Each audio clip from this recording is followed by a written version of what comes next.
Sahel. Donc, Zoom sur cède sa place à cette émission en attendant la semaine prochaine, Inch'Allah. Donc, bonsoir et bienvenue. Cette émission sera consacrée au sommet qui se tiendra demain à Nouakchott, capitale du G5 Sahel plus la France. Au mois de janvier dernier, les chefs d'État des pays du G5 Sahel et le président français, à l'issue de leur rencontre à Pau, avaient annoncé la mise en place d'un nouveau cadre politique, stratégique et opérationnel, baptisé Coalition pour le Sahel, qui devait rassembler les pays du G5, la France et d'autres pays partenaires. Entre-temps, malheureusement, la Covid-19 est apparue, elle a bouleversé toute la donne. Pour faire la lumière sur ces questions, nous avons réussi à réunir ce soir sur le plateau deux invités d'une grande importance. Il s'agit du général Mohamed Znaghi ou Sid Ahmed Ali, expert en sécurité du Sahel. Bonsoir et bienvenue, général. Bonsoir. Nous recevons également son Excellence Yahya Ngam, qui est ancien ambassadeur et consultant indépendant. Bonsoir et bienvenue. Bonsoir. Pour introduire le débat, nous allons suivre ensemble cet élément préparé par Rabi Aded.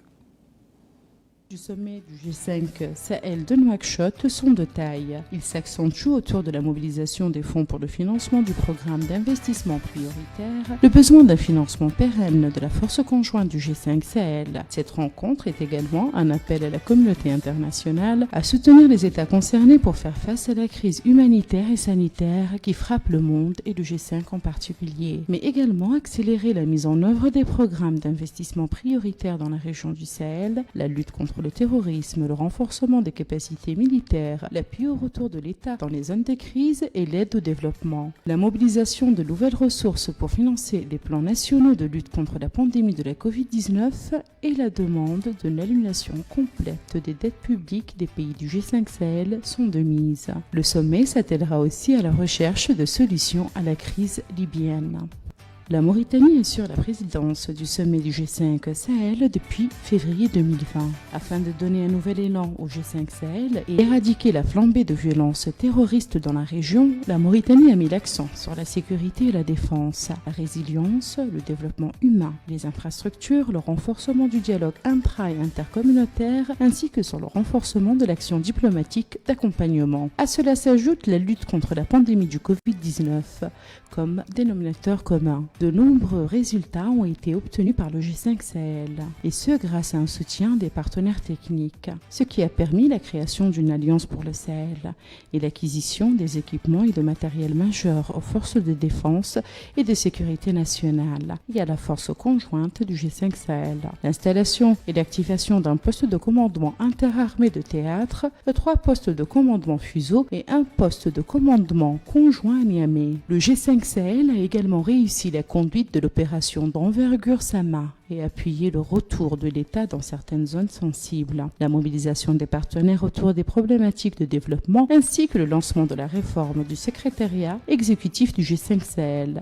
l'activation d'un mécanisme conjoint de commandement entre la force Barkhane et la force conjointe du G5 Sahel. Le G5 Sahel a conduit plus de 20 opérations dans les fuseaux de la force conjointe et créé le collège de la défense du G5 Sahel et l'alignement de 98% des effectifs de la force conjointe, entre autres. Le groupe du G5 Sahel fait par ailleurs face à d'énormes défis sécuritaires et de développement. La menace de l'alliance des groupes terroristes et narcotrafiquants plane toujours. La pandémie de la Covid-19 et ses répercussions économiques et sociales viennent s'ajouter à la fragilité des économies des pays du G5 Sahel. Pour rappel, les dirigeants des pays du G5 Sahel ont réaffirmé dans le communiqué qui a sanctionné leurs travaux en février à Nouakchott leur attachement à la consolidation de la coopération dans le domaine de la lutte contre le terrorisme et la poursuite des efforts militaires communs en partageant les renseignements et l'échange de moyens. Donc c'était un élément introductif de ma consoeur Rabi Adeda. Quels sont les enjeux généraux du sommet de Nouakchott? Merci. Le sommet de Nouakchott, comme vous l'avez dit tout à l'heure, est un sommet du suivi de la feuille de route de Pau. Pau, qui a vu naître cette initiative de la coalition pour le Sahel. Le 13 janvier, à Pau, en France, nos chefs d'État du G5 Sahel se sont réunis avec le président de la République française et il a été pris cette initiative de créer cette coalition pour le Sahel face aux problèmes qui se posaient. Vous savez, nous avions déjà le G5 Sahel. Le G5 Sahel était d'abord à son origine une organisation de développement qui a pris en compte les problèmes de sécurité. Bon, face à la recrudescence des problèmes sécuritaires, particulièrement dans le centre, dans la zone des 3 frontières, dans la zone de l'Iptako-Gourma, face aux problèmes, dis-je, d'insécurité, et face à la difficulté aussi de mobiliser les fonds, aussi bien pour le financement de la force conjointe que pour le financement de notre projet d'investissement prioritaire, cette coalition était nécessaire et elle a rassemblé un certain nombre de partenaires très importants et elle a pris un certain nombre de décisions. Cette coalition s'articule autour de 4 piliers très importants. Le premier pilier, c'est la lutte antiterroriste. Le deuxième pilier, c'est le renforcement des capacités militaires des pays du G5 Sahel. Le troisième pilier, c'est le retour de l'État dans les zones jadis abandonnées, les services de l'État, les services régaliens de l'État.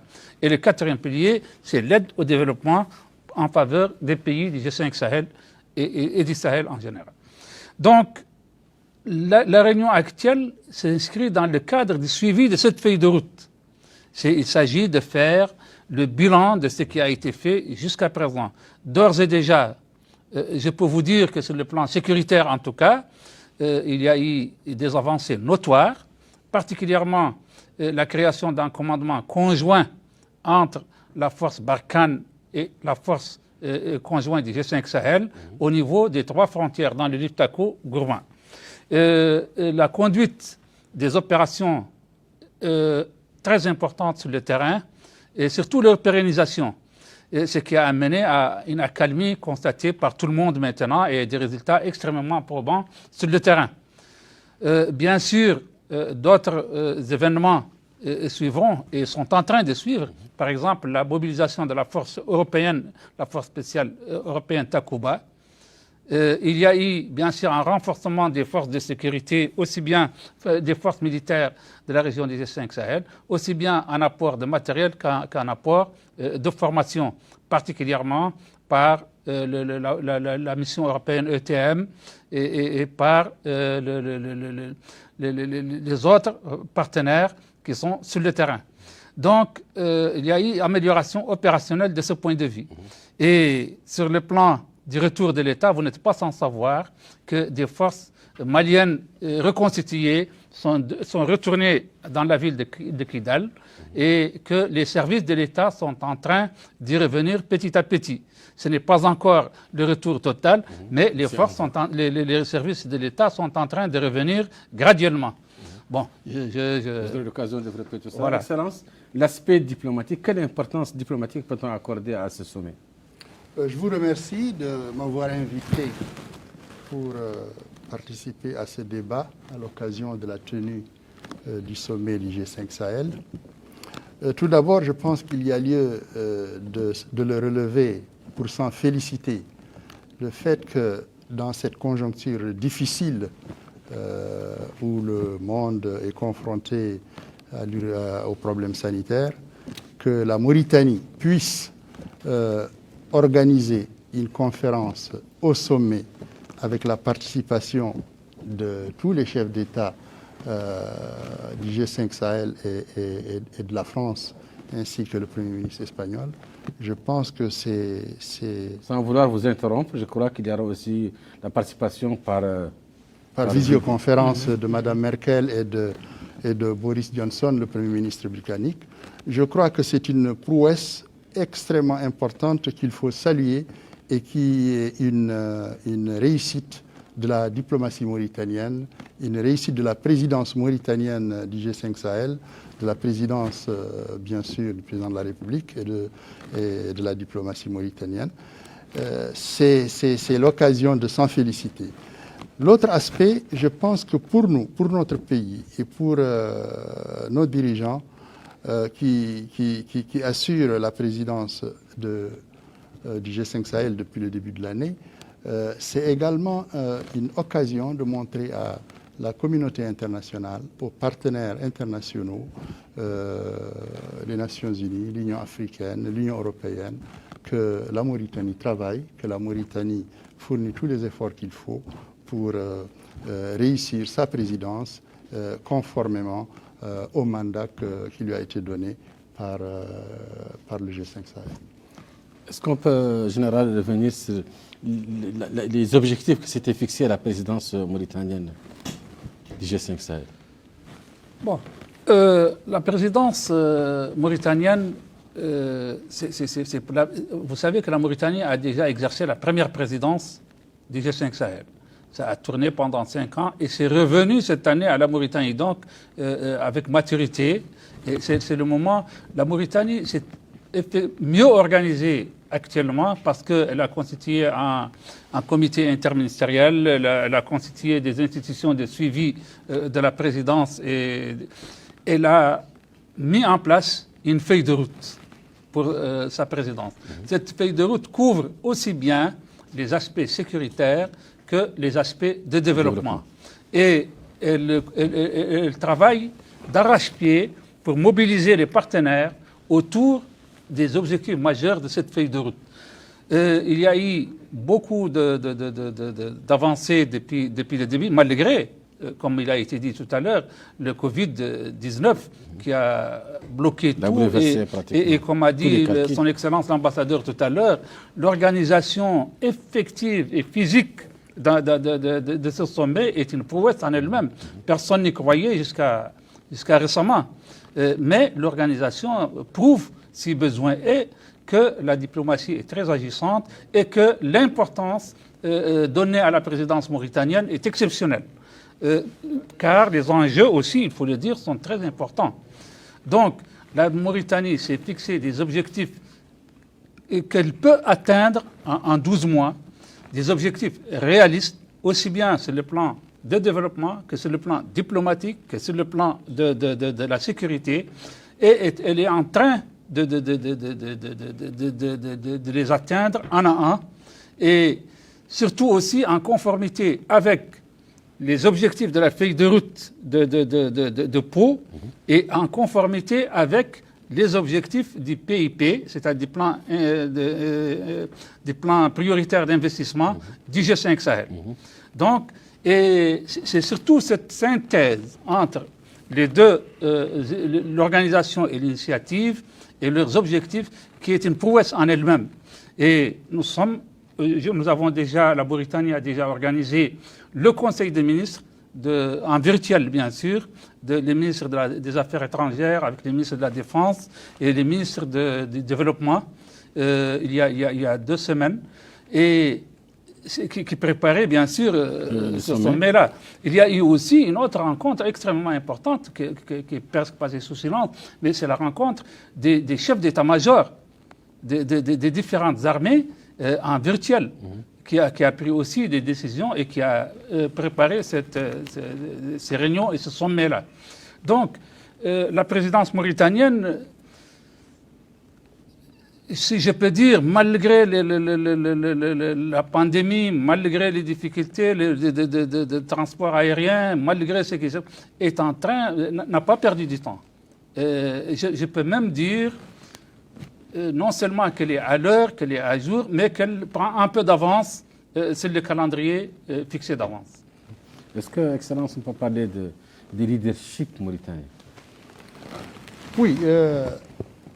Comme vous le savez, le président de la République, dans ses différentes interventions, que ce soit au niveau des réunions du G5 Sahel, que ce soit à l'Assemblée générale des Nations Unies en septembre, que ce soit à Dakar, au Forum de Dakar, il a répété que l'Afrique, que la région du Sahel en particulier, devrait pouvoir s'approprier le règlement, en tout cas le leadership du règlement des conflits, parce que ce sont les pays qui sont en ligne de front. Bien entendu, il a précisé que la coopération internationale, l'appui des partenaires est d'une importance capitale, mais le leadership des décisions, le leadership des opérations devrait revenir au pays du front. Et pour anticiper, toujours en analysant les différentes interventions du président de la République, il a indiqué et avec force que la situation au Sahel est une situation particulièrement grave, mais qu'elle est aggravée par la situation en Libye.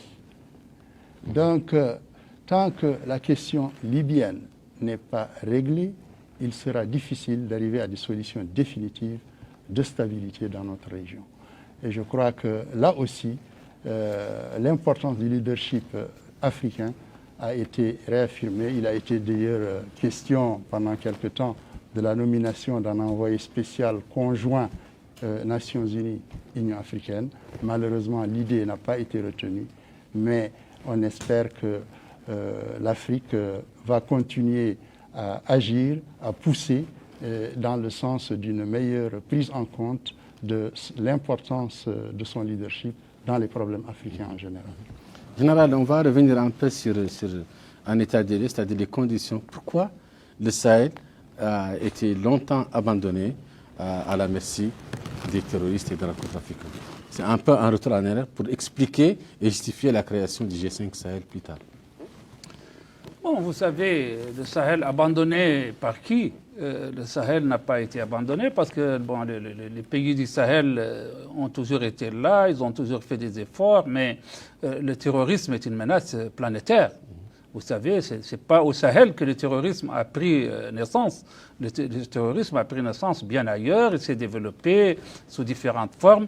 Et nous n'avons fait au Sahel que récupérer ce qui nous vient d'ailleurs. Ensuite, le Sahel, pourquoi le terrorisme au Sahel? Parce que c'est tout simplement, c'est une terre favorable. C'est une terre favorable, c'est une terre où les États sont jeunes, c'est une terre où les forces armées sont faibles, c'est une terre où les forces de sécurité sont très récentes, c'est une terre de grands espaces. Et puis le terrorisme s'est appuyé sur les réseaux de trafic. Il faut dire que notre zone a été d'abord, avant le terrorisme, une zone de trafic. Et le trafic a servi à financer le terrorisme. Et le terrorisme a servi aussi à protéger le trafic et vice-versa. Ensuite, ceci s'est greffé sur une situation géopolitique et géostratégique préexistante depuis les indépendances. Nous avons eu des rébellions récurrentes dans notre région depuis les indépendances. Nous avons eu des problèmes de développement et les inégalités dans les régions. Nous avons eu surtout l'implosion ou l'explosion de la Libye. Et la Libye qui est un arsenal formidable, c'était un magasin d'armement formidable et surtout une réserve de combattants bien formés et bien...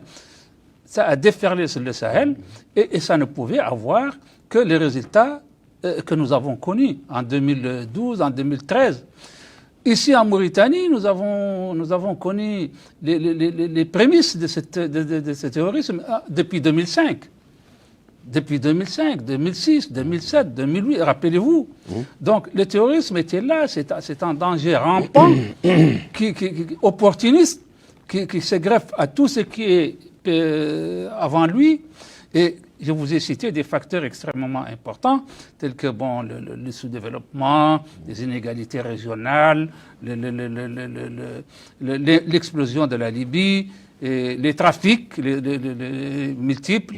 Donc, voilà, mais la communauté internationale, c'est vrai, a longtemps tourné le dos à la région du Sahel, peut-être parce qu'il y avait de fortes préoccupations ailleurs, mais force est de constater que la création du G5 Sahel a engendré un engouement, un intérêt de la part un engouement extraordinaire pour la région.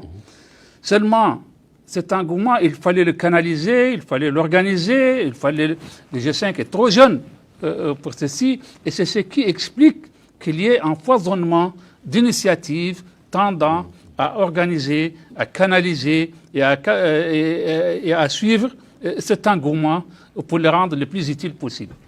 Excellence, la participation par visioconférence de la chancelière et celle du Premier ministre britannique, comment vous expliquez cela? Qu'est-ce que cela signifie au juste pour vous? Moi, je pense que c'est une marque de soutien indéfectible, de soutien total au G5 Sahel et aux initiatives qui sont en cours dans la région. Parce que, comme l'a dit le général tout à l'heure, après l'engagement de Pau et les résultats de la conférence de Pau, qui a été une conférence, à mon avis, fondatrice, c'est une conférence qui a quand même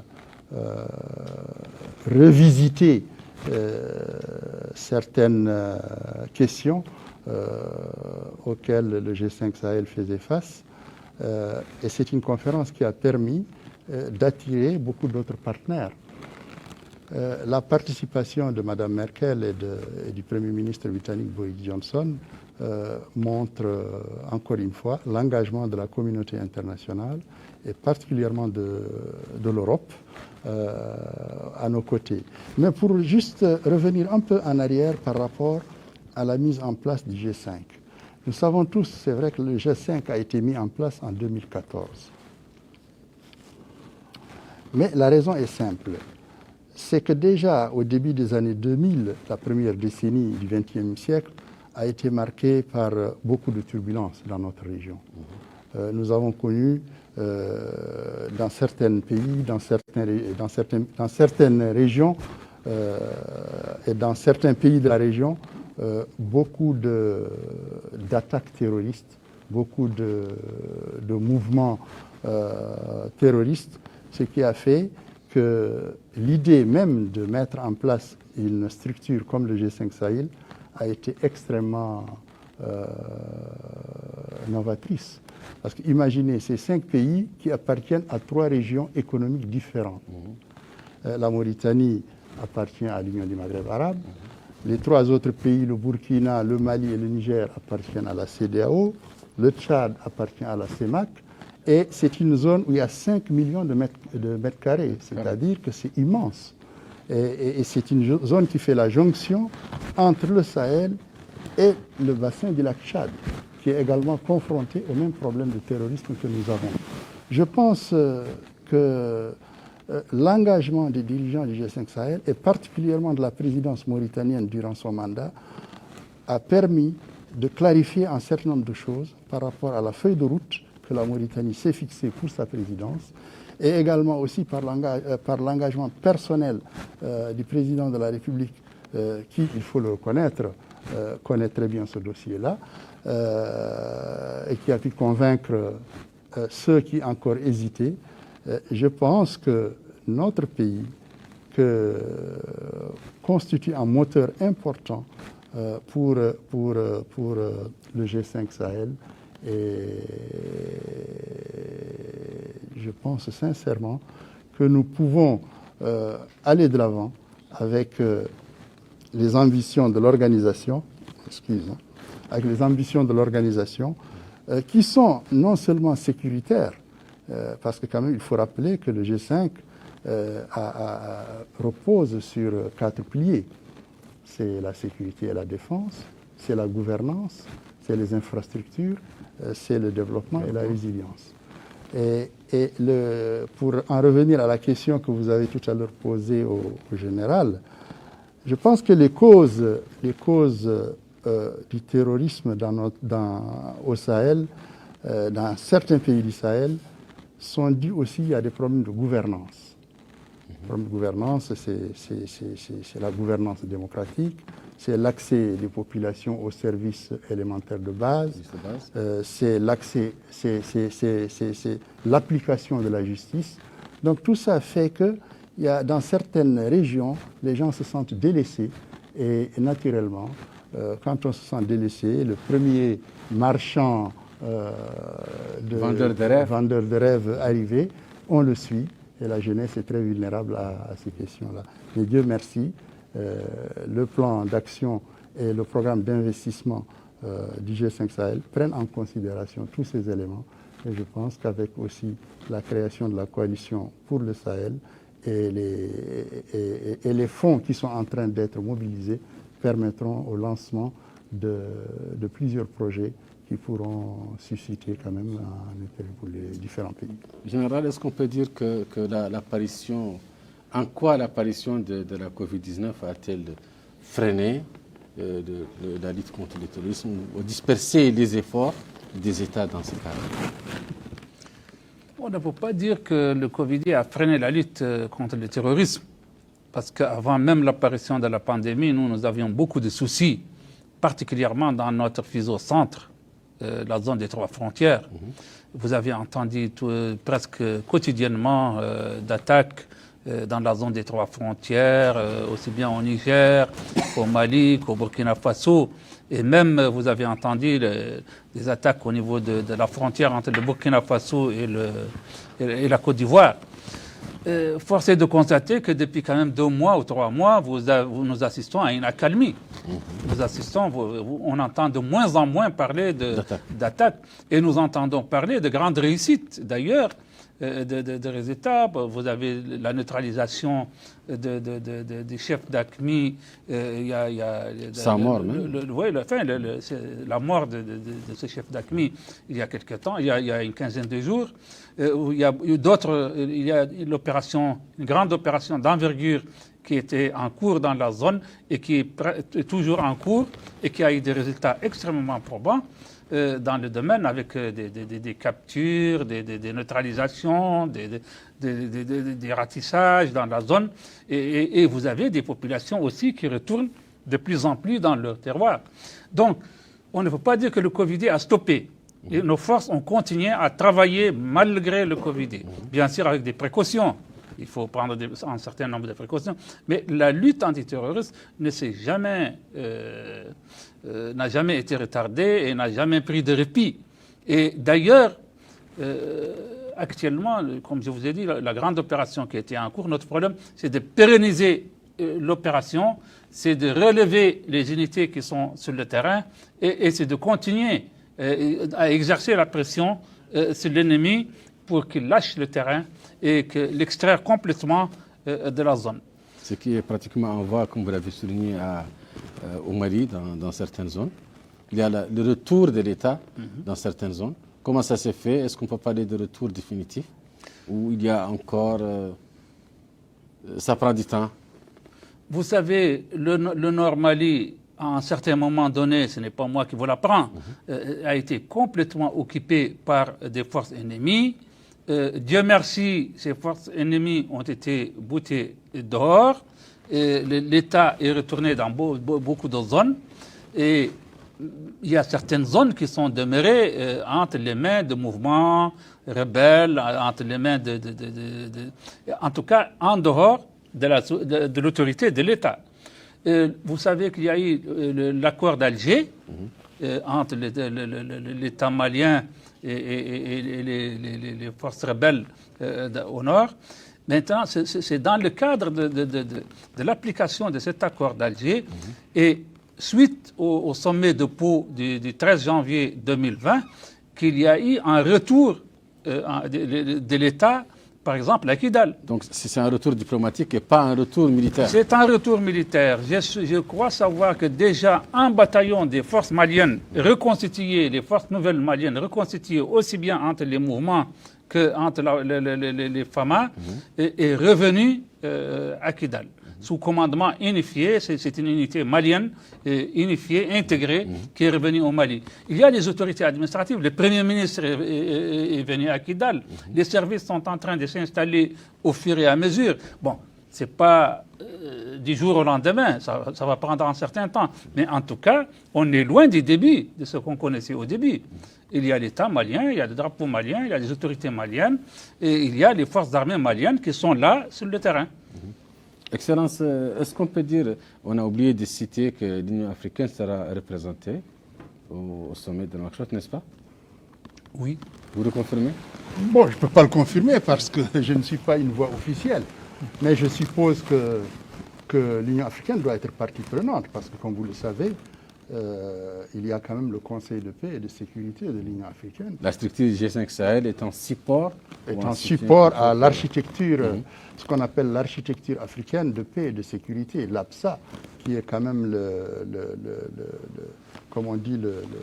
le chapeau de tout ce qui se fait en matière de défense et en matière de sécurité et de lutte contre le terrorisme dans notre continent. Donc il serait tout à fait logique que l'Union africaine participe à cette conférence particulièrement importante.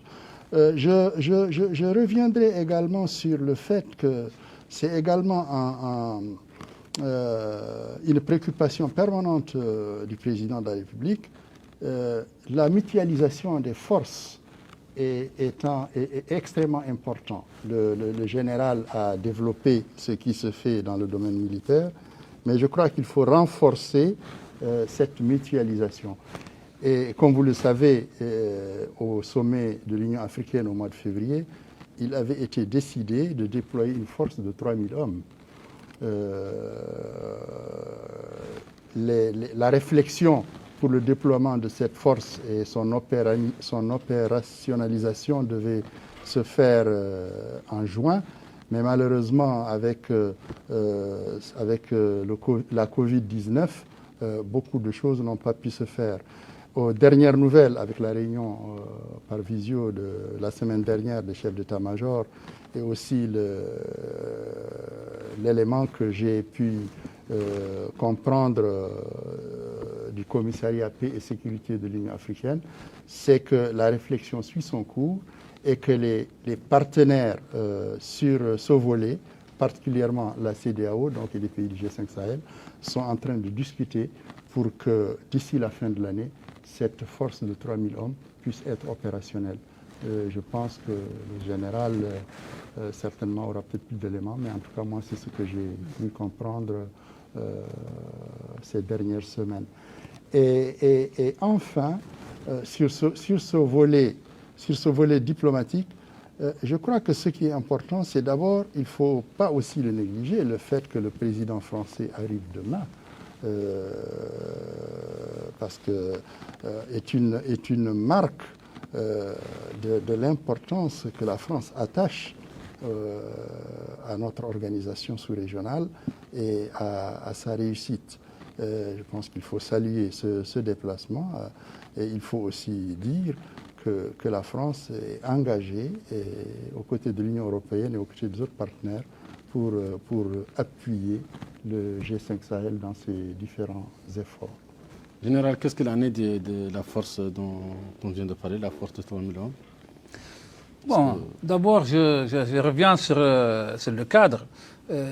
Notre force conjointe du G5 Sahel, comme a dit son Excellence, est partie intégrante de l'APSA, de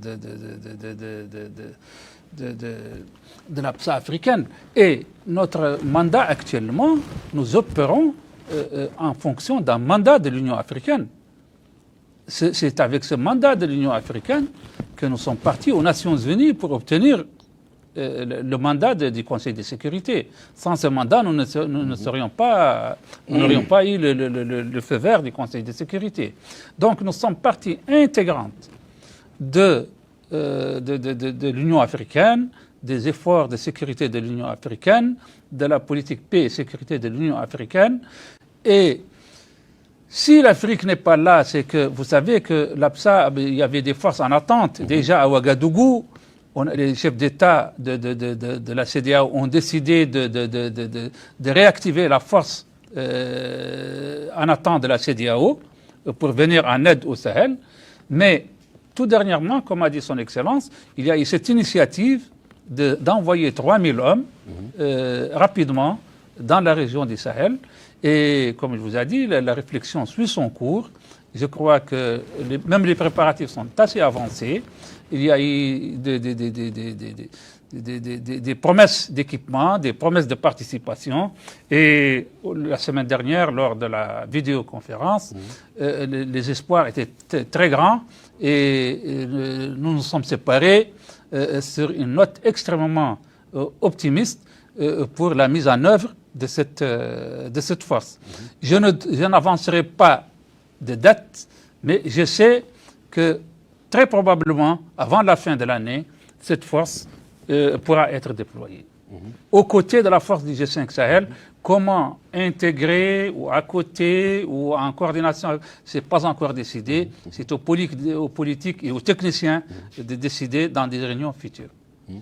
Excellence, on le sait, l'argent c'est le nerf de la guerre.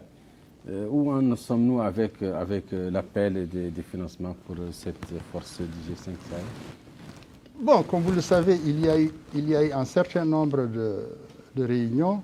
Et je pense que la dernière réunion visio ministérielle qui a eu lieu il y a 2 semaines, l'ordre du jour était un peu de faire le point de la situation et surtout de rappeler aux partenaires qui avaient pris des engagements, qui avaient annoncé des contributions, pour que ces contributions puissent rentrer dans les caisses. Mais en diplomatie, comme vous savez, il y a toujours de grandes conférences au cours desquelles on fait des annonces, mais le suivi a un rythme particulier. Mais je pense qu'en dehors des bailleurs de fonds bilatéraux, il faut aussi prendre en considération l'engagement des bailleurs de fonds multilatéraux, en l'occurrence la Banque africaine de développement, la Banque mondiale, la Banque arabe pour le développement économique en Afrique, et d'autres institutions arabes et islamiques. Je pense que l'un des points à l'ordre du jour, justement, demain, est de voir un peu la situation. C'est la France qui assure le secrétariat de la coalition depuis sa désignation, pardon.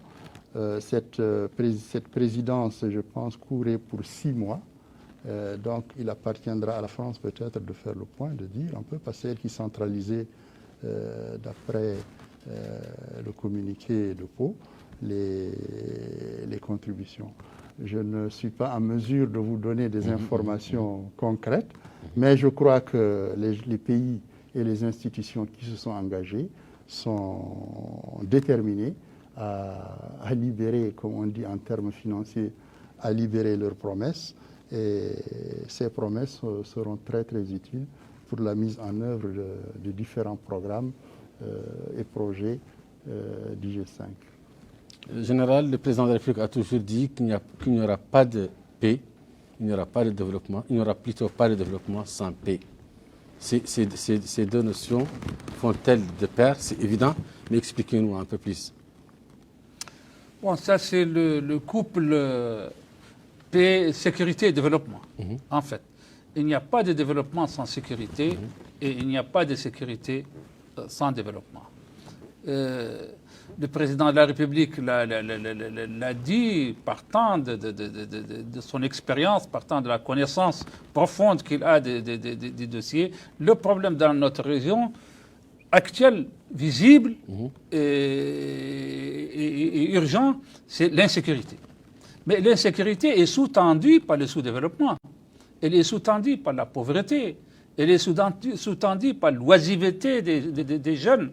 Nous avons une population extrêmement jeune. Et donc la majeure partie au chômage. Nous avons 80 millions d'habitants sur 5 millions de kilomètres carrés, sur des terres arides, sur des terres où le changement climatique a fait des dégâts énormes. Un environnement hostile. Un environnement extrêmement hostile.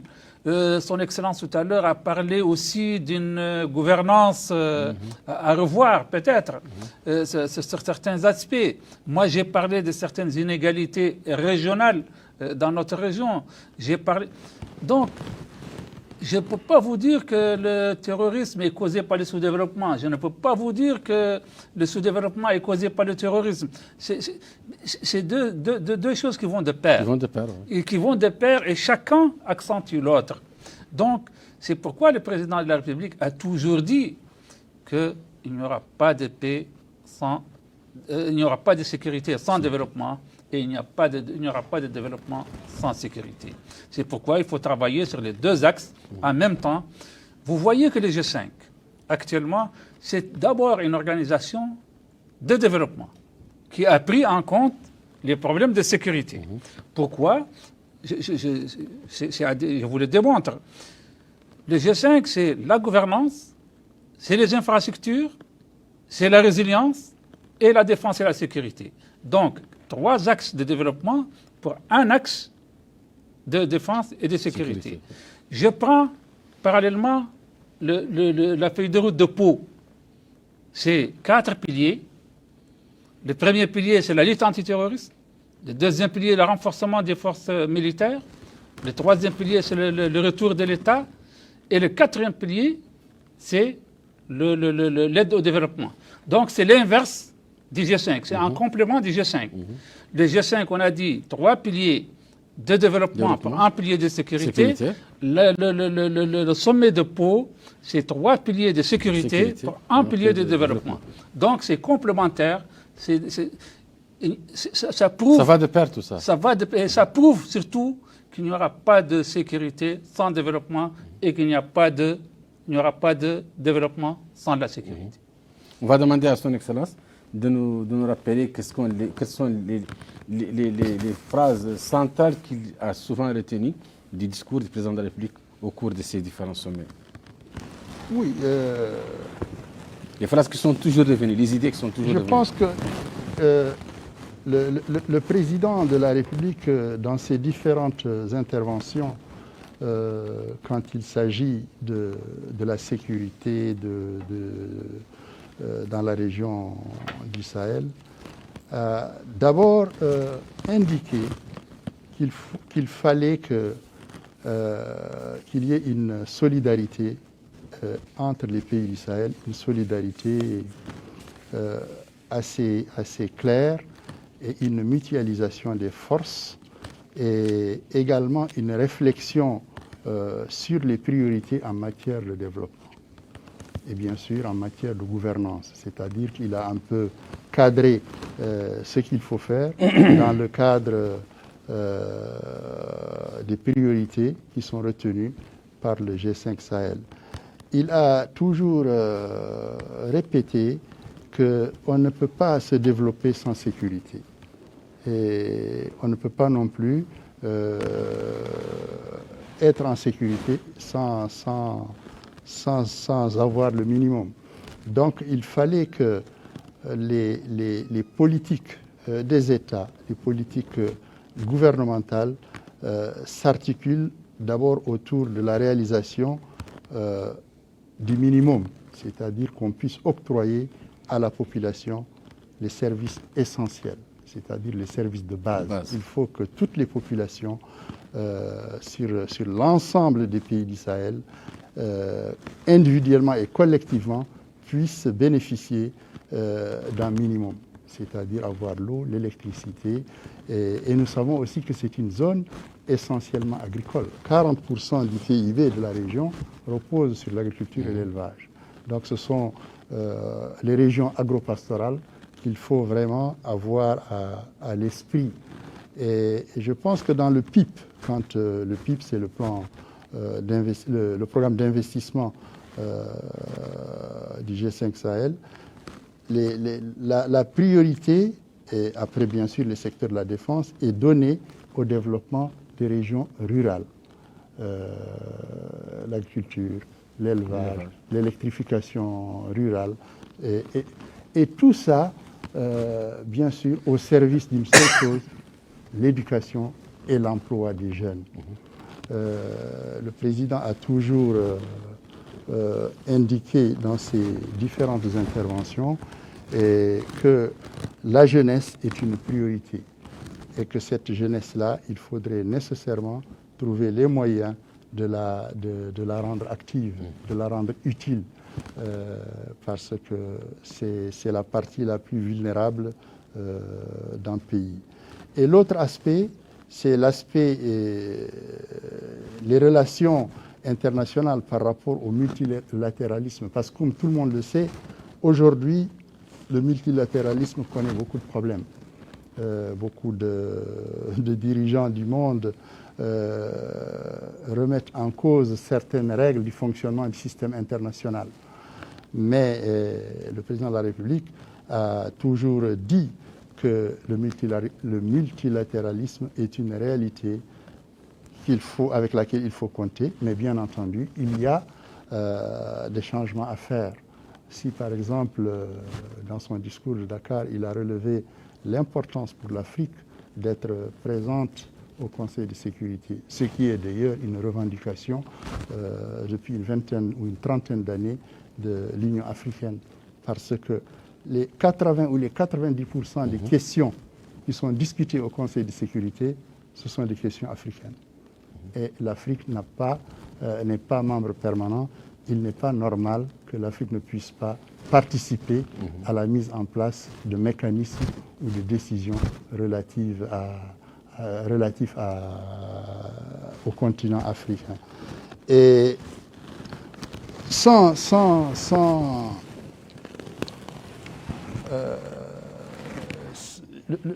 je pense que la position mauritanienne, à travers bien sûr la position est très claire par rapport à la diplomatie. Comme je l'ai dit au départ, il faut une politique d'appropriation et de leadership. Et le leadership doit revenir à ceux qui vivent les problèmes, à ceux qui sont au front. Si on prend le G5 Sahel, le terrorisme que nous vivons, il faut que nous soyons capables de décider, bien sûr en concertation avec nos partenaires, parce que quand même c'est très très important. Et nous avons besoin de ces partenaires-là. Il faut nécessairement qu'il y ait un leadership régional, un leadership continental sur les problèmes qui concernent l'Afrique. Général, on parle souvent de l'approche mauritanienne en matière de lutte contre le terrorisme. Vous pouvez nous expliquer c'est quoi cette approche? Eh oui, mais c'est long. D'abord, je me permets de revenir un peu sur la question précédente. Ça va être donc plus long. D'accord. Pour vous dire que sur ce plan, ce qui résume tout, que le discours du président de la République au Forum de Dakar est un discours fondateur. C'est ce discours-là qui fonde toute la vision du président de la République en matière de sécurité et de développement et de vision d'avenir pour la sécurité de la région. D'abord, je ne vais pas vous renvoyer parce que le discours a été long. Son Excellence a parlé tout à l'heure du multilatéralisme et du souhait du président de la République de réviser la part de l'Afrique dans le concert des nations en lui donnant une importance au niveau du Conseil de sécurité.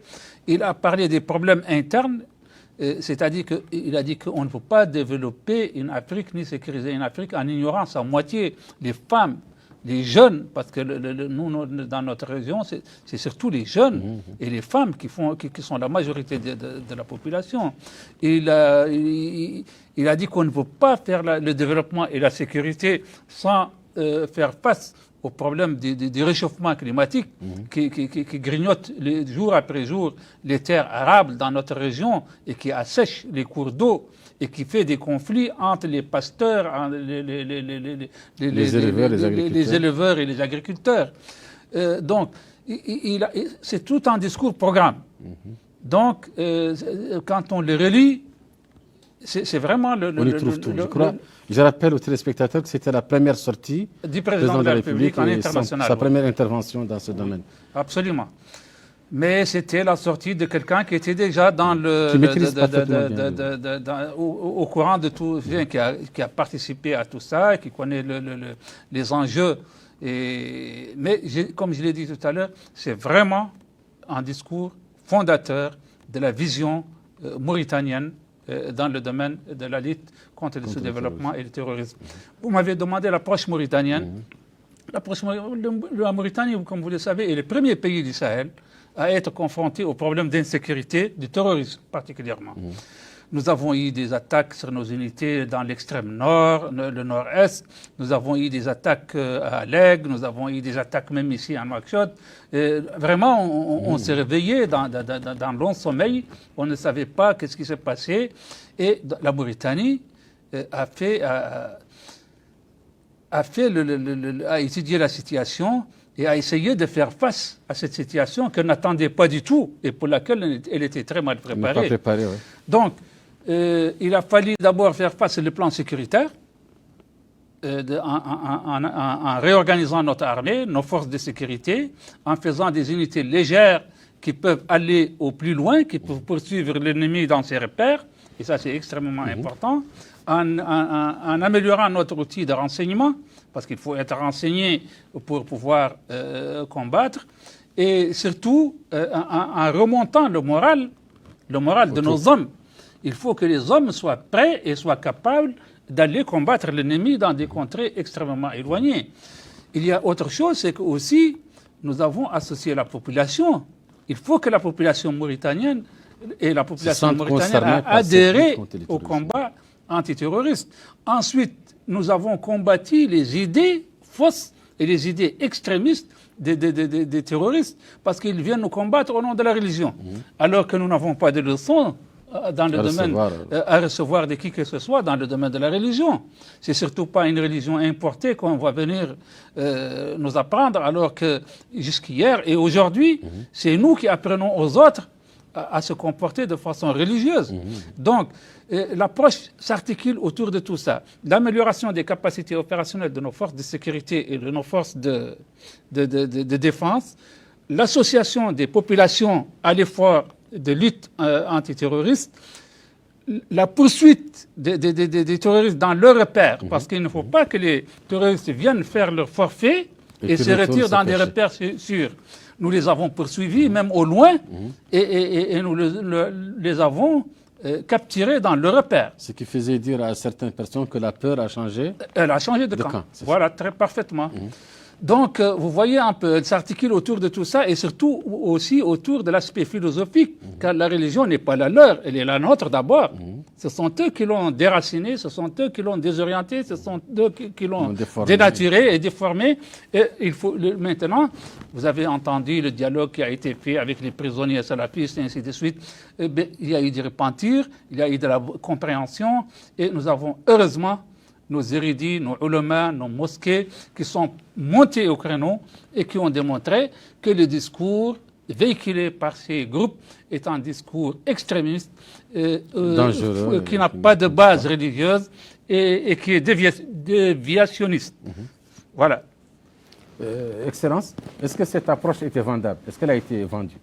Ah oui, elle a été vendue. Elle a eu ses effets positifs. D'abord, la Mauritanie est toujours citée en exemple en matière de lutte contre le terrorisme, en matière de stabilité aussi, parce qu'après les différentes attaques dont a fait état le général, de 2005, je pense, à 2008-2009, nous avons quand même connu une accalmie qui n'est pas gratuite. C'est parce que nous avons équipé notre armée, nous avons formé notre armée et nous avons donné les moyens qu'il fallait à nos forces de sécurité et de défense. Moi qui étais à l'extérieur durant cette période-là, donc les années 2005-2000, j'ai toujours été abordé par les amis diplomates ou les amis des pays dans lesquels j'étais accrédité pour me demander « mais quel est votre secret ? On n'entend jamais d'attaque chez vous alors que les pays voisins connaissent... Je dis bon, il n'y a pas de secret, c'est que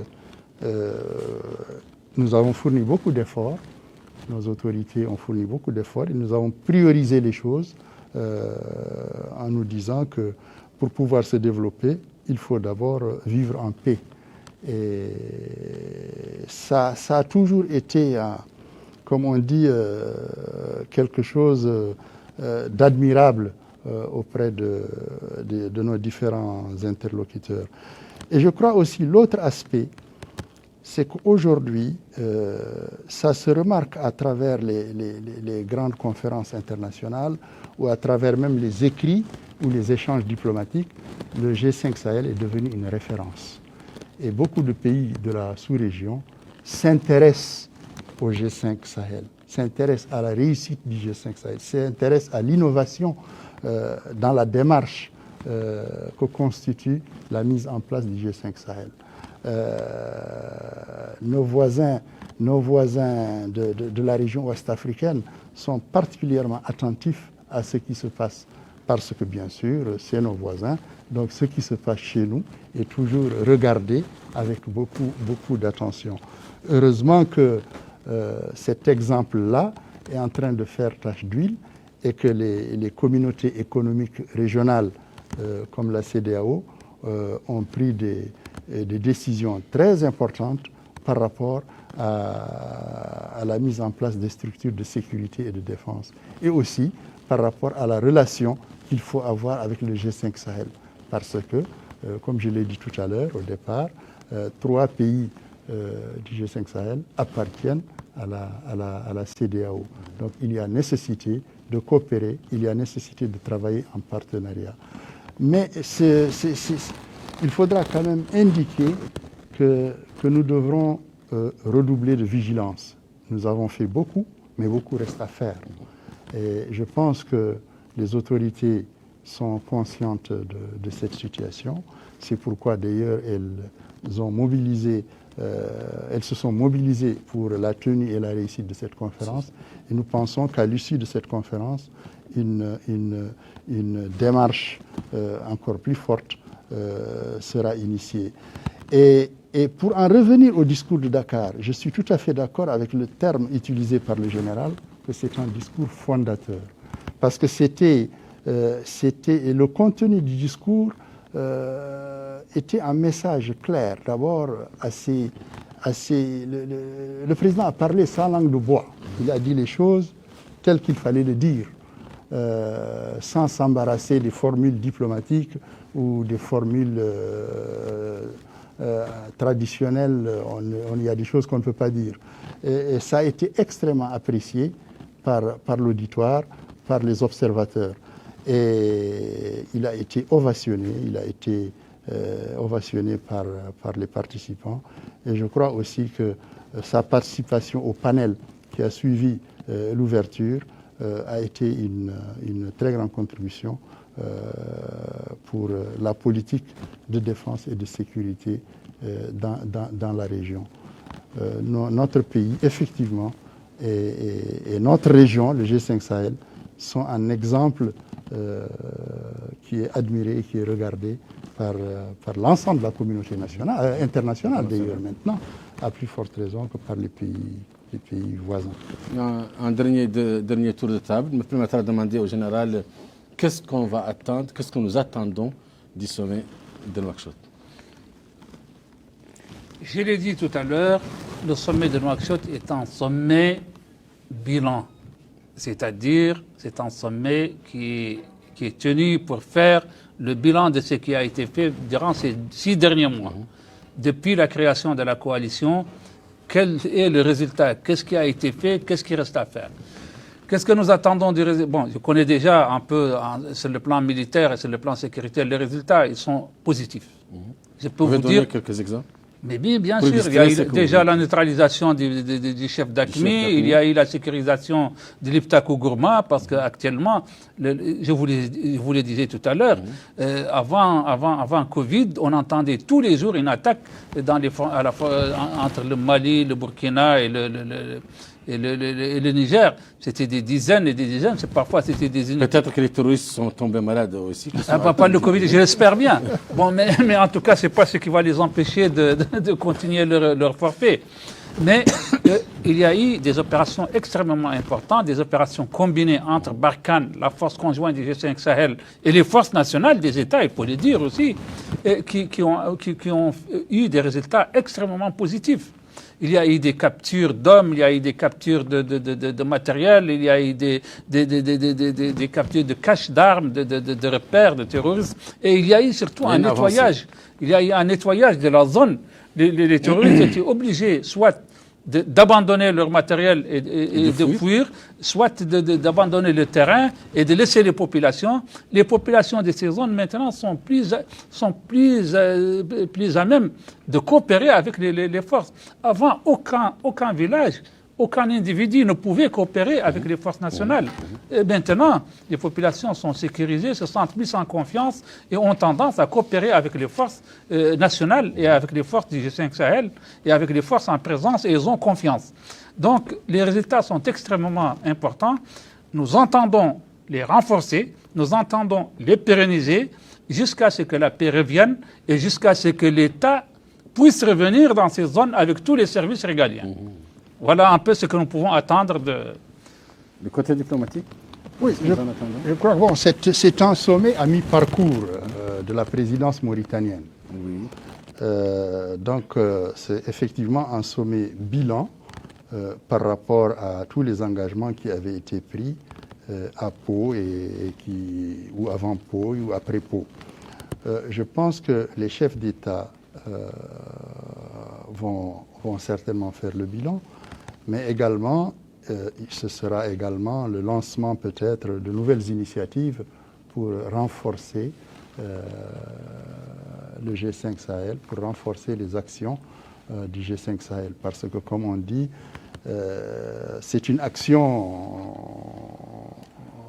qui se poursuit. On ne peut pas dormir sur mes lauriers. Il est vrai que cette période, malheureusement, a été perturbée par la Covid-19, qui d'ailleurs, soit dit en passant,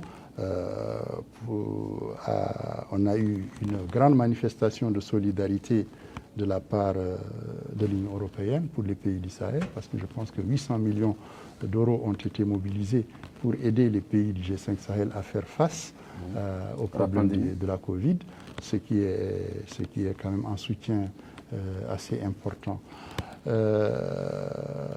La conférence de demain permettra de faire le bilan, mais elle permettra aussi, je pense, de rappeler aux partenaires leur engagement à aider au financement des projets du G5, parce que le G5 Sahel, c'est la sécurité et le développement, comme c'est bien indiqué d'ailleurs dans son logo. Il faut, et pour mettre en place les projets de développement, il faut qu'il y ait de l'argent. Je pense que demain, ce sera l'occasion pour nos partenaires, en tout cas pour les pays du G5 Sahel, de rappeler peut-être aux partenaires leur engagement et de leur demander d'agir plus vite pour nous permettre d'avancer. Enfin, sur le plan diplomatique, je pense que ça permettra à la diplomatie mauritanienne d'être encore plus visible, parce qu'elle a marqué, elle a engrangé d'excellents résultats. Et ces résultats, comme on dit, ils sont le fruit d'un travail particulièrement minutieux. Il faudra poursuivre, il faudra continuer, mais je suis convaincu que nous irons de l'avant et que sur le plan diplomatique, le G5 a de beaux jours devant lui. Donc ce sera sur cette note positive que prend fin l'émission de ce soir du studio G5 Sahel de Nouakchott. Mes invités, je le rappelle, à mes téléspectateurs étaient le général Mohamed Zenaghi, aussi Ahmed Laï, qui est expert en sécurité G5 Sahel. Merci d'avoir répondu à notre invitation. Merci. Et son Excellence Yahya Ngam, qui est ancien ambassadeur et consultant indépendant. Merci également d'avoir répondu à notre invitation. Chers téléspectateurs, continuez à suivre Al Mauritania et à bientôt, Inch'Allah.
الشعب اللي جاد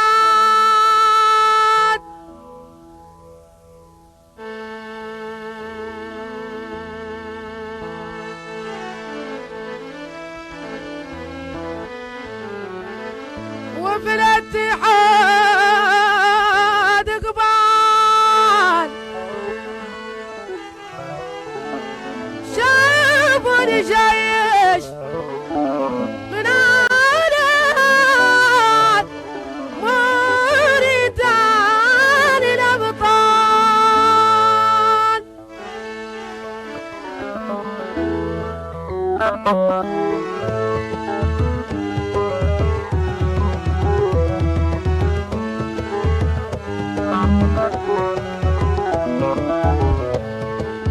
موريتانيا هي بلادي هي وطني محل ميلادي يا وطني يا وطني يا وطني يا وطني يا وطني يا وطني يا وطني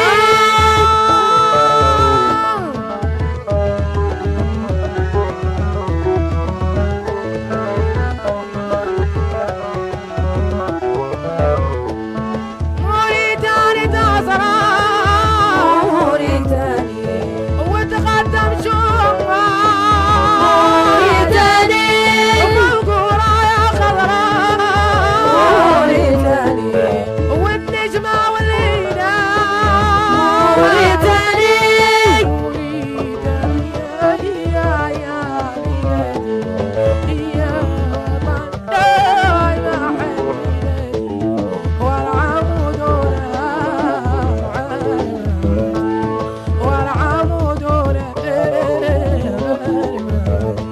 وطني يا وطني يا وطني يا وطني يا وطني يا وطني يا وطني يا وطني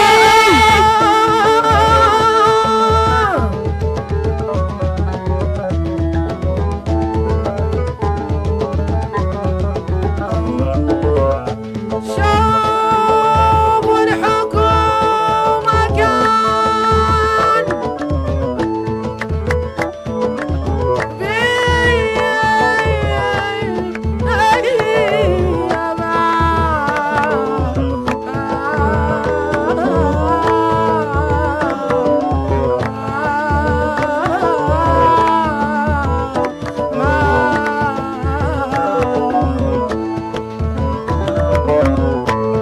شو الحكومة كان موريتاني فيها موريتاني ما نقولين من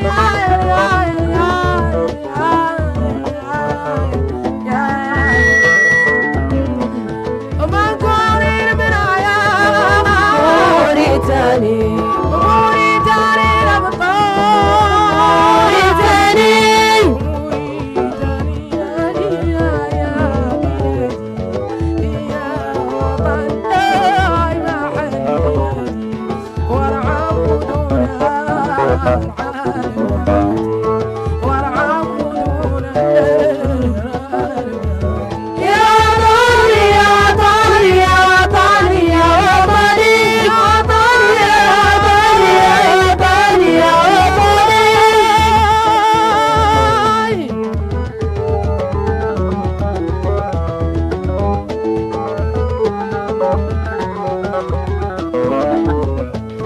شوفوا الشعب اللي جاي موريتاني وفي الاتحاد قبال موريتاني شوفوا جيش من أولاد موريتاني موريتاني الأبطال موريتاني موريتاني يا وطني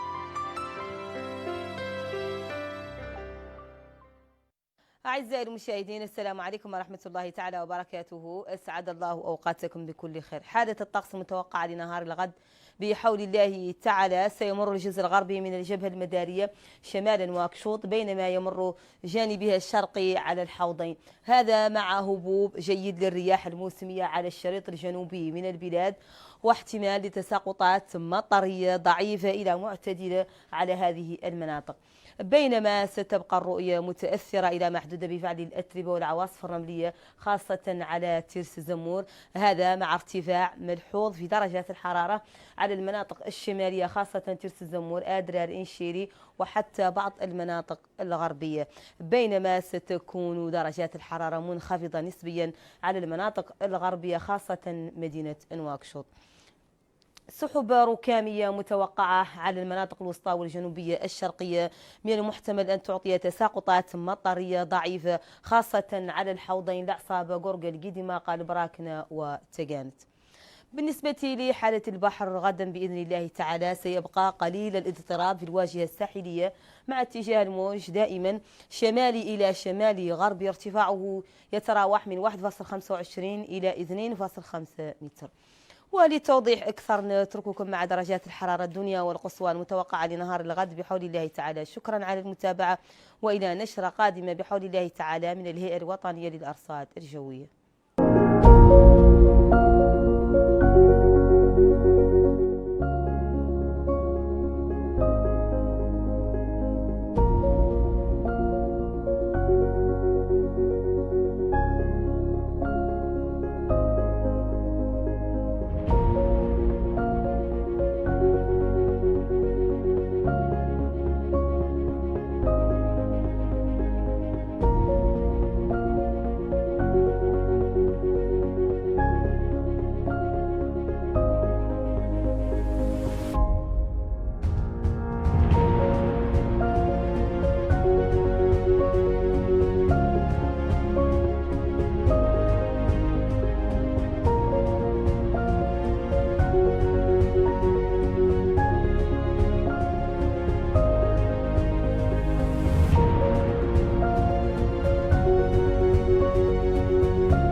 بسم الله الرحمن الرحيم، وصلى الله على نبي الكريم.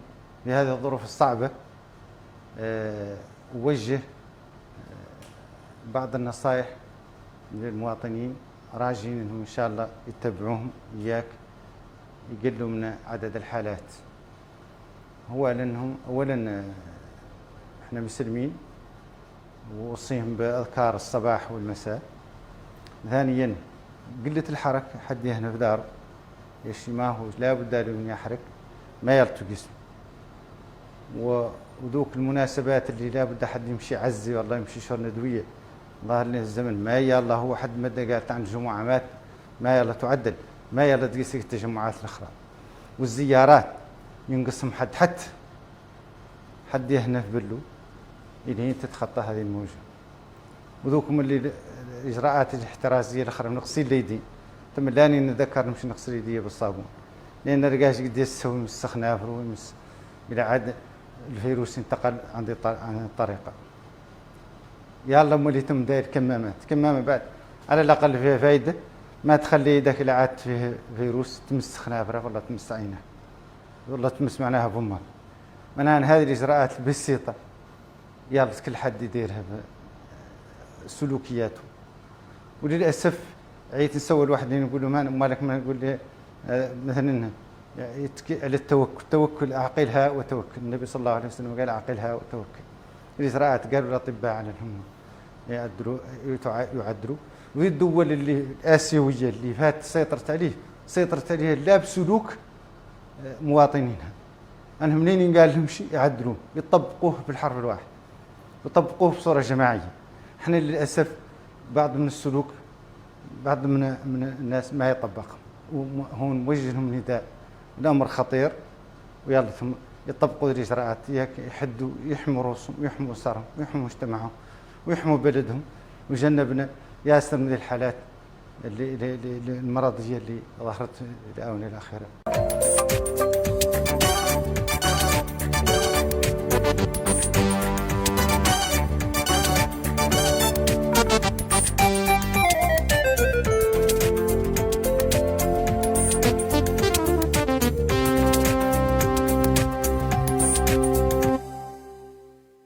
بسم الله الرحمن الرحيم. الحمد لله والصلاة والسلام على سيدنا رسول الله وعلى آله وصحبه ومن والاه. رب اشرح لي صدري ويسر لي أمري واحلل عقدة من لساني يفقهوا قولي. سبحانك لا علم لنا إلا ما علمتنا إنك أنت العليم الحكيم. بادئ ذي بدء نحمد الله سبحانه وتعالى ونصلي على نبيه صلى الله عليه وسلم ونتوكل على الله عز وجل ونعلم أن لا ضار ولا نافع إلا الله عز وجل. الكلمة الأولى أن كل شيء نزل بالمؤمن يجب أن يذكره بالله عز وجل، فيجب أن يوظفه في الإيمان، وأن نتذكر ونعلم من خلال هذا الوباء أن الإنسان خلق ضعيفا، وأنه لا قدرة له على شيء، وأن العالم بلغ أوج القوة فإذا به تتحداه أجسام صغيرة دقيقة لا تراها العين المجردة ولا ترى إلا بالمجاهر، ومع ذلك عاجز أمامها. لا الأسلحة النووية تنفع في ذلك، ولا أي قوة مادية تنفع في ذلك، ولا ينفع في ذلك إلا فضل الله عز وجل. هذه الكلمة الأولى. الكلمة الثانية، نعلم أن ما يصيب الناس إنما هو بكثرة ذنوبهم وكثرة خطاياهم. وما أصابكم من مصيبة بما كسبت أيديكم ويعفو عن كثير. ومعنى ذلك أنه يجب أن نتوب إلى الله عز وجل. الكلمة الثالثة هو نعلم كما في الحديث الصحيح أنه ما نزل بلاء إلا بذنب ولا رفع إلا بتوبة، فيجب أن نتوب إلى الله عز وجل وأن نتضرع إليه ونبتهل إليه، فهذا هو العلاج الناجع والعلاج الذي ينفع في الأزمات وفي مثل هذا. فليتوجه الناس بالدعوات إلى الله عز وجل والابتهالات إلى الله عز وجل، فإن الدعاء والقدر يعتلجان في الهواء، ولا يرد القدر إلا الدعاء، وليس لنا من سلاح إلا الدعاء. فالأسلحة المادية والأدوية والقوة المادية عجزت أمام هذا، فلم يبقى إلا قوة الله عز وجل التي لا يعجزها شيء. الكلمة الرابعة قبلها أولا أنه يجب أن لا نخاف وأن لا نخشى، فإن الخوف من هذا دليل على ضعف الإيمان. ما الذي تخاف منه؟ نخاف من قدر الله عز وجل، يخاف من الموت، كل نفس ذائقة الموت. نخاف من تعجيل الموت، إذا جاء أجلهم لا يستأخرون ساعة ولا يستقدمون. لو جاءت الأوبئة كلها واجتمعت لن تقدم ولن تؤخر ثانية واحدة من الأجل، فهذا يجب أن يكون حاضرا في أذهاننا، ومن حضر هذا في ذهنه واقتنع به لا يخيفه شيء. لو جاءت كل مرض ولو مرضت كل مرض فإنك لن يبقى من أجلك دقيقة واحدة. الكلمة الخامسة هي أنه علينا أن نأخذ بالأسباب، فإن الأخذ بالأسباب مأمورون به، وإن التوكل على الله عز وجل لا ينافي الأخذ بالأسباب. فالتوكل على الله عز وجل محله القلب، والأخذ بالأسباب محله الجوارح، وإذا لم يتوارد شيئان على موضوع واحد فلا يتعارضان. فنتوكل على الله ونعلم أنه لا مرض إلا بقدر الله ولا قضاء إلا بقدر الله، وأنه لا ينفع شيء ولا يقي شيء من قضاء الله وقدره، ولكن مع ذلك نأخذ بالأسباب ونحترز من مخالطة المرضى، ونحترز من المناطق معناها مكان التجمعات، ونأخذ بالأسباب والنصائح الصحية، فنستعمل الغاسول والصابون، ونتجنب كثيرا من المصافحات، لأن المصافحة في حد ذاتها لا تعدو كونها مندوبة، فإذا ترتب عليها ضرر فنتركها. وهذا أيضا أريد أن من هذا الموضوع أن أبين من خلاله لأولئك الذين يقولون دائما بالمصافحة ويتهجمون على من يمتنع من المصافحة غير الشرعية والتي لا تجوز شرعا، أنهم إذا علموا أن المصافحة يمكن أن تمنع لأمر دنيوي فمعنى ذلك ينصفون يعلموا أنها يمكن أن تمنع لأمر ديني. فهم الآن مقتنعون معنا بعدم المصافحة، لكنهم في الجانب الديني ليسوا مقتنعين، فهذا نأخذ منه العبرة ونعلم أن الأمور لها تأثيرها سواء كانت دينية أو دنيوية. أما فيما يتعلق بقضية تجنب التجمعات وعزل الحجر الصحي وعزل المرضى واتخاذ الإجراءات الاحتياطية، فهذا أمر مشروع بأحاديث متعددة، منها قوله صلى الله عليه وسلم: إذا سمعتم بالوباء في أرض فلا تدخلوها، وإذا وقع وأنتم بأرض فلا تخرجوا منها. في بعض روايات الحديث لا تخرجوا منها فقط، وفي بعض روايات الحديث لا تخرجوا منها فرارا منه.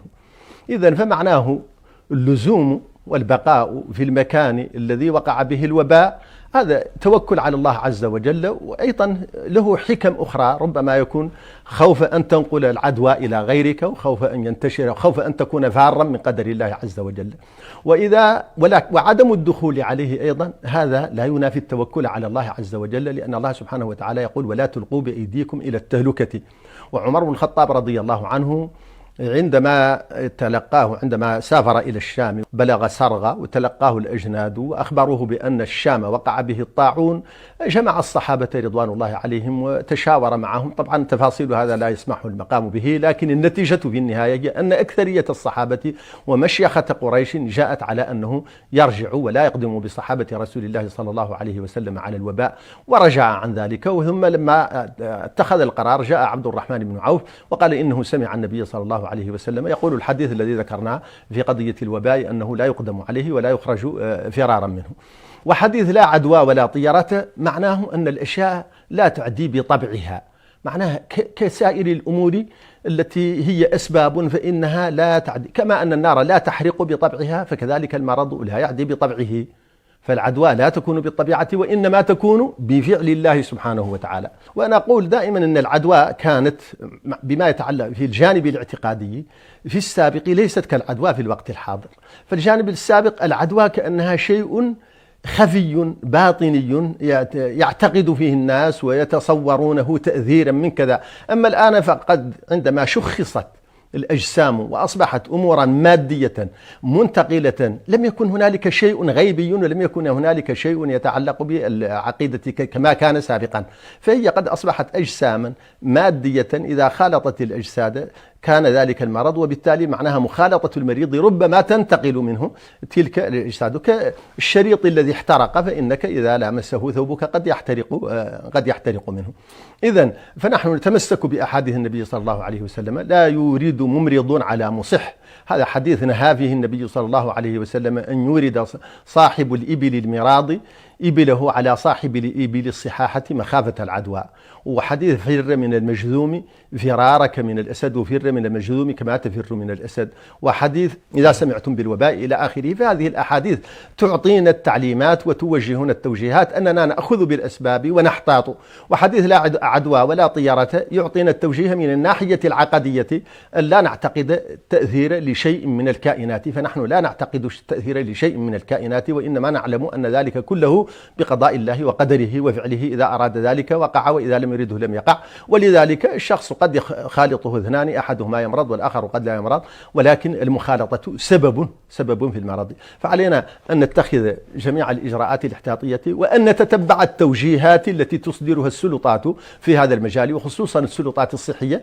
من واجبنا أن نتمسك بتلك التوصيات التي تقدمها، لأنها نافعة بإذن الله سبحانه وتعالى، لأنها الجهة المختصة، ولأن طاعتها في هذا من طاعة الله سبحانه وتعالى لما يترتب عليه من حفظ النفوس ومن تقليل الأضرار بإذن الله تعالى. ومع ذلك أولا وأخيرا يجب أن نتوجه إلى الله عز وجل بالدعاء، وأن نبتهل إلى الله عز وجل ونقرأ القرآن ونتذلل ونجدد التوبة إلى الله عز وجل ونتذكر ذنوبنا ونستغفر منها. نعلم أن ما يصيب الناس إنما يصيبهم بذنوبهم، ولا يرفع عنهم بلاء إلا بالتوبة والاستغفار.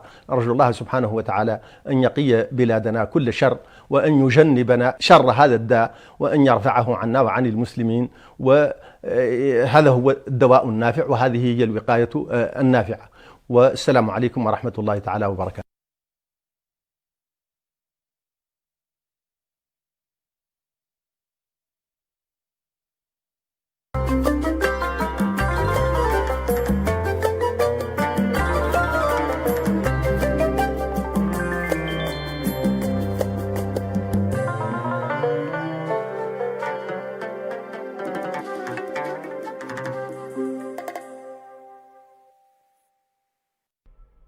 إن الوضع الراهن خطير، ويتطلب من الدولة كل الصرامة في فرض التقيد بما يتقرر من إجراءات احترازية مراعاة للمصلحة العامة، وفي احترام كامل لحقوق وكرامة المواطن، إذ هو الغاية الأولى والنهائية لكل ما يتخذ من تدابير.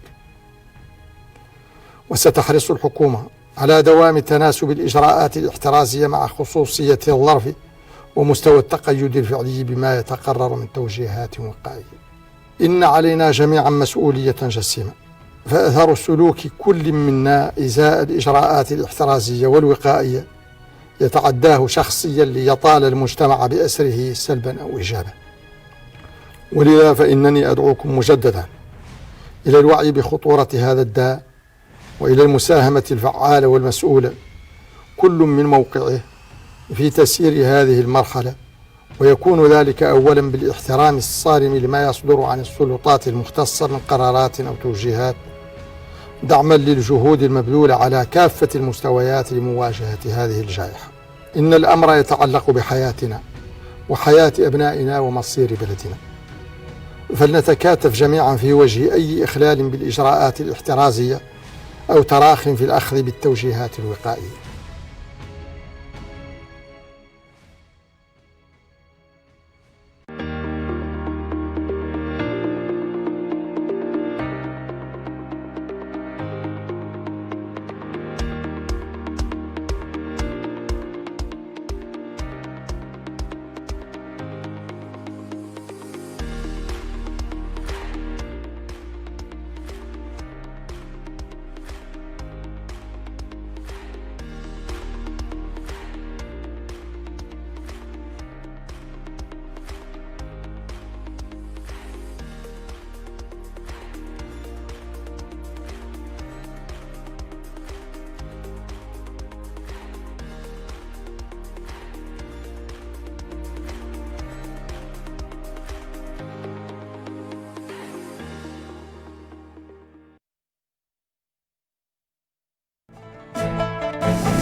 بلادنا تحتضن اليوم قمة حول التحالف في الساحل يحضرها قادة دول الخمس في الساحل والرئيس الفرنسي، والملفات الأمنية والاقتصادية تتصدر اهتمامات القمة. الوزير الأول يستقبل سفيري جمهورية الصين الشعبية والمملكة الإسبانية، وعلاقات بلادنا بالدولتين تتصدر هذا اللقاء. وزارة الصحة تعلن تسجيل 88 حالة إصابة بفيروس كورونا وشفاء 78 مصابا خلال 24 ساعة الماضية.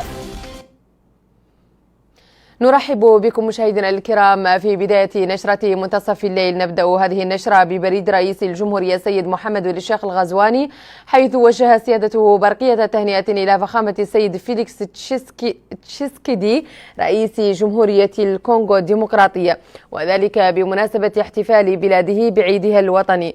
وجدد رئيس الجمهورية إرادة بلادنا الصادقة في العمل على تعزيز وتطوير علاقات الصداقة والتعاون القائمة بين هذين البلدين.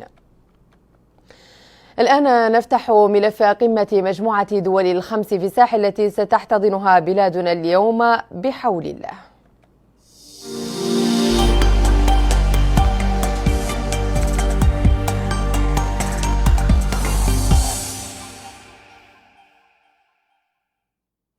من المنتظر أن تحتضن بلادنا قمة حول التحالف في الساحل يحضرها قادة دول مجموعة الخمس في الساحل والرئيس الفرنسي إيمانويل ماكرون والعديد من ممثلي الشركاء الدوليين. ويؤكد انعقاد هذه القمة في بلادنا رغم التحديات الصحية التي تفرضها جائحة كوفيد-19 تؤكد ضرورة حشد الموارد المالية واللوجستية لمواجهة الخطر الإرهابي في منطقة الساحل.